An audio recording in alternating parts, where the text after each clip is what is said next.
The truth is that Netanyahu said in 1996 in a book called Fighting Terrorism, he laid out the whole plan. Usually when there are terrible plans, they don't hide them. Hitler wrote Mein Kampf. And I'm not meaning to make simplistic comparisons. I'm just making the point that people say what they're going to do.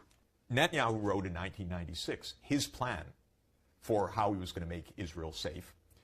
Brzezinski wrote in 1997 a different book called The Grand Chessboard of how he was going to make the United States the world's unipolar power. So they write the story, and you can go back and evaluate. Did they know what they're talking about? Are they full of BS? Did they cause a lot of trouble? So just on 2 points. Brzezinski in 1997 says the U.S. can expand NATO. Russia will have no choice but to accede. What's Russia going to do? Is it going to become an ally of China? No way, says Brzezinski. You know, okay, interesting. Didn't quite get that one right, Zvig. Netanyahu has a different idea, and it's coherent, but it's kind of madness. His idea is we captured the Palestinian lands in 1967, and we're never going to give them back. So we're just going to rule over the Palestinians. There's a second take which says we're not going to give it back because God in the year 700 BC or in the year 1000 BC, but written in a book, the book of Joshua in the year 700 BC, told us it's ours. And there are people that absolutely believe that as well. Netanyahu spells out very clearly the following story. He says we're going to keep the land. There will be resistance, Hamas, Hezbollah, other militant resistance. What will we do about it? You can't really fight the terrorists, he says. You have to fight the states that back the terrorists. And Iran is the central one in his mind. But interestingly for Netanyahu, he lays out one by one. Yes, of course, Iran is the central one in his mind. But so too is Iraq under Saddam. He supported Hamas. Right. So too is Bashar al-Assad in Syria. So too is Somalia.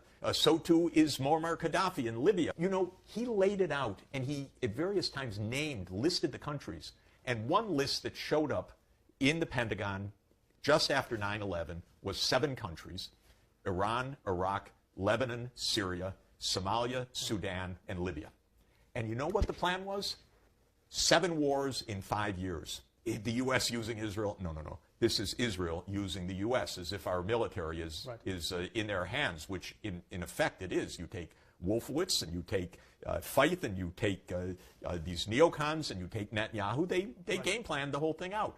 Well, I regard Netanyahu as having been our greatest disastrous president of the 21st century because he ran American foreign policy for 20 years and he cost us trillions of dollars. And where is the Middle East today? War in Syria, war in Lebanon, war in Palestine, unrest in Iraq, war in Yemen, chaos in Sudan, chaos in Somalia, chaos in Libya. Great job, Bibi. You did a terrific job. So this is, to my mind, what this is all about. These people have ideas. How many wars has China been in the last 40 years?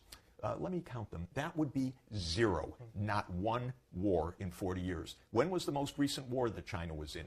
January 16 to February 16, 1979. 1 month in a conflict with Vietnam, which had to do actually with Vietnam having overthrown a government in Cambodia. Okay, 1 month. We are not at dire risk from China. China is not mass murdering its population, but we are gearing up in the United States for war with China. Why? In 2015, they say that China has become so powerful that it threatens American primacy.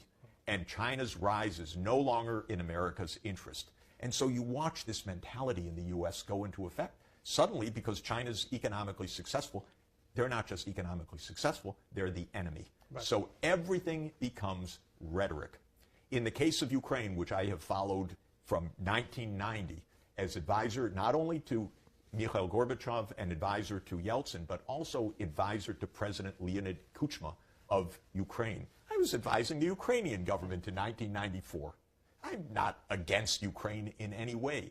I'm against using Ukraine and Ukrainians being slaughtered by the hundreds of thousands because the United States wants to move another piece on the board to have its military bases on the border of Russia.